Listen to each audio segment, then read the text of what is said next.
20 अगस्त 1995 रात के 2:55 उत्तर प्रदेश फिरोजाबाद। बाहर अंधेरा था, घना काला अंधेरा। ऊपर से बारिश की बारीक बूंदें जमीन को छू रही थी। दूर कहीं एक कुत्ता भौंका और फिर सब शांत।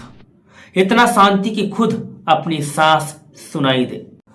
पर दोस्तों, इस शांति पर भरोसा मत करना, क्योंकि कभी कभी तूफान आने से पहले हवा रुक जाती है और उस रात तूफान आने वाला था। आज की कहानी सिर्फ एक ट्रेन हादसे की नहीं है। यह कहानी है उन सैकड़ों लोगों की जो उस रात घर के सपने देखते हुए सो गए और कभी उठे ही नहीं। ये कहानी है एक ऐसी गलती की जो एक इंसान ने की और जिसकी कीमत सैकड़ों परिवारों ने चुकाई।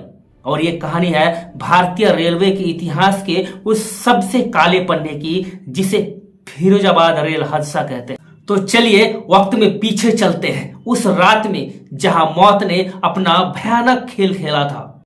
19 अगस्त की शाम कानपुर स्टेशन पर भीड़ थी। यात्री अपना सामान लेकर डिब्बों में चढ़ रहे थे। कोई खिड़की वाली सीट पर पकड़ने की जल्दी में था, कोई बच्चों को संभाल रहा था, कोई फोन पर घर वालों को बता रहा था, बस निकल रही हूं, कल सुबह पहुंच जाऊंगी। शाम ढलते ढलते Kalindi express train number 2403 platform छोड़ चुकी थी।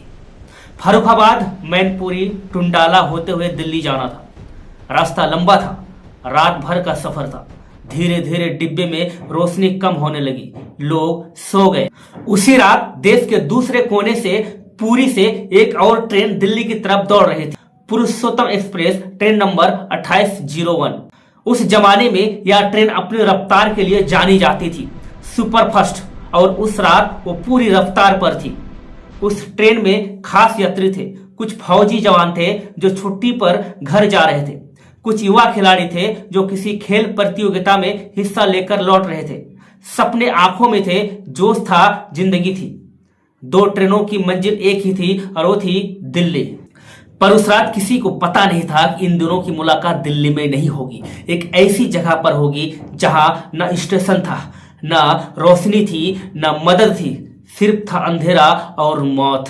रात के करीब 2:30 बजे कालिंदी एक्सप्रेस फिरोजाबाद शहर के बाहरी इलाकों से गुजर रही थी। सब कुछ सामान था, इंजन की लय में एक खास ताल थी, पटरियों की खटखट में एक सुकून था। तभी ड्राइवर की नजर आगे गई। पटरी पर कुछ था, एक जानवर, एक नीलगाय अंधेरे में खड़ी थी, बिल्कुल बीच पटरी पर, जैसे उसे कोई फर्क ही ना हो। ड्राइवर ने हॉर्न बजाया जोर से, एक बार, 2 बार, जानवर नहीं हटा। ट्रेन की रफ्तार इतनी थी कि रोकना नामुमकिन था। ब्रेक लगाए पर वक्त नहीं था और फिर एक जोरदार धक्का, ट्रेन नीलगाय से टकराई। अब आप सोच रहे होंगे बस इतनी सी बात, एक जानवर से टक्कर, इसमें इतना बड़ा हादसा कैसे हुआ? नीलगाय टकराई थी ट्रेन के उस हिस्से से जहां वैक्यूम ब्रेक पाइप लगा हुआ था। उस जमाने में ट्रेन वैक्यूम सिस्टम से चलती थी। एक खास पाइप में हवा का दबाव बनाकर ब्रेक काम करते थे। जैसे ही वो पाइप टूटा, पूरा सिस्टम बिगड़ गया, ब्रेक जाम हो गया। कालिंदी एक्सप्रेस झटके के साथ वहीं रुक गई, बीच पटरी पर। फिरोजाबाद स्टेशन से थोड़ी दूर घने अंधेरे में, बारिश में, ड्राइवर और गार्ड नीचे उतरे, टॉर्च जलाई, देखा नीलगाय इंजन के नीचे फंसी है और ब्रेक सिस्टम पूरी तरह टूट चुका है। उन्हें पता था पीछे से ट्रेन आ रही है, उन्हें पता था जल्दी करनी होगी। वो खराबी ठीक करने में जुट गए और ट्रेन के अंदर सैकड़ों यात्री अभी भी सो रहे थे। उन्हें लगा शायद कोई सिग्नल नहीं मिला। ऐसा होता रहता है, थोड़ी देर में ट्रेन चल देगी। किसी को नहीं पता था कि उसकी ट्रेन अभी एक निशाने पर है। फिरोजाबाद का पश्चिमी केबिन, रेलवे में केबिन का काम बड़े जिम्मेदारी का होता है। उसे एक ही काम करना था, यह सुनिश्चित करना कि जब तक अगली पटरी खाली ना हो जाए, कोई दूसरी ट्रेन उस रास्ते पर ना आए। सुनने में आसान लगता है, पर यही काम उस रात नहीं हुआ। गोरेलाल नाम का कर्मचारी ड्यूटी पर था जब कालिंदी एक्सप्रेस वहां से गुजर रही थी और नीलगाय से टकराने के बाद रुक गई थी। तो गोरेलाल को उसकी खबर होनी चाहिए थी। नियम के मुताबिक जब तक कालिंदी एक्सप्रेस अगले ब्लॉक सेक्शन को पार ना कर ले, तब तक कोई दूसरी ट्रेन उस पटरी पर नहीं आनी चाहिए थी। पर उस रात गोरेलाल को लगा कि ट्रेन निकल गई। क्यों लगा? शायद उसे ट्रेन की आवाज आई और फिर सन्नाटा। शायद थकान ने उसकी सोच की शक्ति कम कर दी थी। शायद वो ठीक से जगा हुआ भी नहीं था। पर जो हुआ वो हुआ। उसने वो लीवर खींचा जो उसे नहीं खींचना था।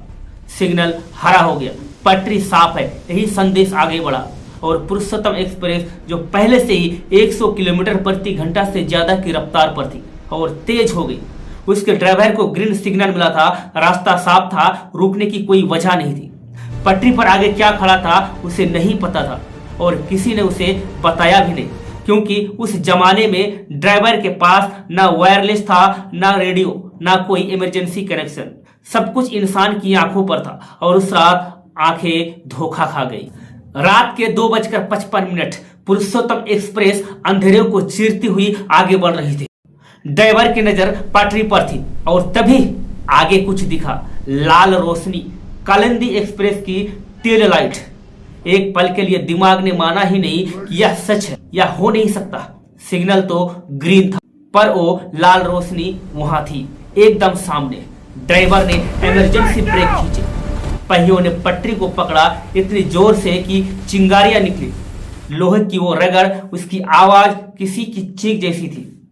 पर दोस्तों, विज्ञान का एक कड़वा सच है, इतनी तेज रफ्तार पर चलती हुई इतनी भारी ट्रेन को रुकने के लिए कम से कम 1 किलोमीटर चाहिए होता है और वहां दूरी थी बस कुछ 100 मीटर। पुरुषोत्तम एक्सप्रेस का भारी इंजन कालिंदी एक्सप्रेस के पिछले डिब्बों में घुस गया, जैसे किसी ने कागज की दीवार को मुट्ठी से तोड़ा हो। कालिंदी के पिछले 3 डिब्बे मैचिस के डिब्बों की तरह पिचक गए। लोहे की मोटी मोटी चादरें कागज की तरह फट गई। पुरुषोत्तम का इंजन हवा में उछला और डिब्बों के ऊपर जा गिरा। उस धमाके की आवाज कई किलोमीटर दूर तक गई, जैसे कोई बम फटा। धमाके के बाद कुछ पलों के लिए पूरी खामोशी छा गई और फिर चीखें, एक तरफ से एक साथ सैकड़ों आवाजें। जो लोग गहरी नींद में थे वो अचानक खुद को लोहे के टुकड़ों में दबा पाए। अंधेरा था, बारिश थी, सांस लेना मुश्किल था, बाहर निकलने का रास्ता नहीं था। कोई माँ अपने बच्चों को ढूंढ रही थी, कोई पति अपने पत्नी को पुकार रहा था, कोई फौजी जो कल घर पहुंचने वाला था आज लोहे की दीवार में फंसा था, और कुछ जो थे जो बिल्कुल चुप थे, हमेशा के लिए। फिरोजाबाद के लोग जागे, उन्होंने दूर से धमाका सुना था। वे दौड़े, टॉर्च लेकर, लालटेन लेकर, अपने हाथ से लेकर। सरकार का इंतजार नहीं किया, इंसानियत ने उन्हें दौड़ाया। पर लोहे के वो भारी डिब्बे उन्हें हटाना इंसानी ताकत से बाहर था। रात भर चीखें सुनाई देती रही, रात भर लोग लोहे के पिंजरे में बंद रहे और रात भर बारिश बरसती रही, जैसे आसमान भी रो रहा। जब सुबह हुई, जब पहली रोशनी उस जगह पर पड़ी, तो जो नजारा था उसे देखकर बड़े बड़े पत्थर दिल लोगों की आंखें भर आई। ट्रेन के डिब्बे एक दूसरे के ऊपर चढ़े हुए थे, पटरियां उखड़कर दूर जा गिरी थी। चारों तरफ यात्रियों का सामान बिखरा था, जूते, बैग, पानी की बोतलें, बच्चों के खिलौने, वो सारी चीजें जो किसी की जिंदगी का हिस्सा थी, अब बेसहारा पड़ी थी। सरकारी गिनती कहती है 368 लोग मारे गए। जो वहां थे उन्होंने अपनी आंखों से देखा, वो कहते हैं यह संख्या 400 से ऊपर थी। उन मरने वालों में युवा खिलाड़ी भी थे जो देश का नाम रोशन करने का सपना लेकर घर जा रहे थे। वो फौजी भी थे जो सरहद की रखवाली करके छुट्टी पर आए थे। वो माँ भी थी जो बच्चे की शादी में शामिल होने जा रही थी। वो बुजुर्ग भी था जो जीवन में आखिरी बार तीर्थ यात्रा से लौट रहा था। सबकी अपनी कहानी थी, सबका अपना घर था, सब किसी के अपने थे और एक रात में सब खत्म। जांच शुरू हुई। सवाल सीधा था, जब ट्रेन पटरी पर खड़ी थी तो सिग्नल हरा कैसे हुआ? जवाब आया गोरेलाल। उसने बिना पुष्टि किए सिग्नल दे दिया था। जांच में पाया गया कि उसने यह नहीं जांचा कि कालिंदी एक्सप्रेस अगले स्टेशन तक पहुंची या नहीं। उसने मान लिया और उस मान लेने से सैकड़ों जिंदगियां ले ली। गोरेलाल हादसे के बाद वहां से भाग गया था, बाद में गिरफ्तार हुआ, मुकदमा चला, सजा हुई। पर दोस्तों, एक सवाल मन में रहता है, क्या सिर्फ एक इंसान पर सारा बोझ डाल देना सही था? जिस सिस्टम में ट्रेन का ड्राइवर स्टेशन से बात नहीं कर सकता था, वो सिस्टम किसने बनाया? जिस सिस्टम में एक इंसान की एक भूल सैकड़ों मौतों का कारण बन सकती थी, उस सिस्टम को किसने चलने दिया? गोरेलाल ने गलती की, ये सच है, पर वो अकेला जिम्मेदार नहीं था, पूरे सिस्टम उस हादसे में शामिल था। फिरोजाबाद के बाद भारतीय रेलवे की आंखें खुली। पुराने वैक्यूम ब्रेक सिस्टम को पूरी तरह से हटाया गया। उसकी जगह आया एयर ब्रेक सिस्टम जो मजबूत और भरोसेमंद था। डिब्बों की बनावट बदली गई।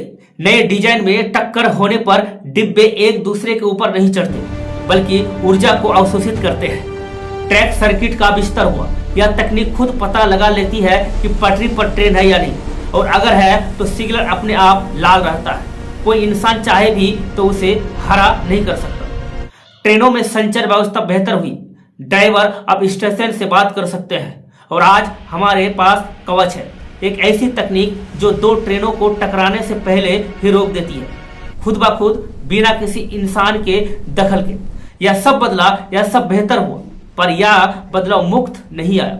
इसकी कीमत थी 368 जिंदगियां, और वो कीमत कोई भी भूल नहीं सकता। दोस्तों, उस रात जो लोग उस ट्रेन में चढ़े थे उन्होंने कुछ गलत नहीं किया था। वो बस घर जा रहे थे, वो बस अपनी जिंदगी जी रहे थे। पर एक नीलगाय, एक टूटा पाइप और एक गलत सिग्नल, बस इतने से उनकी पूरी दुनिया उजड़ गई।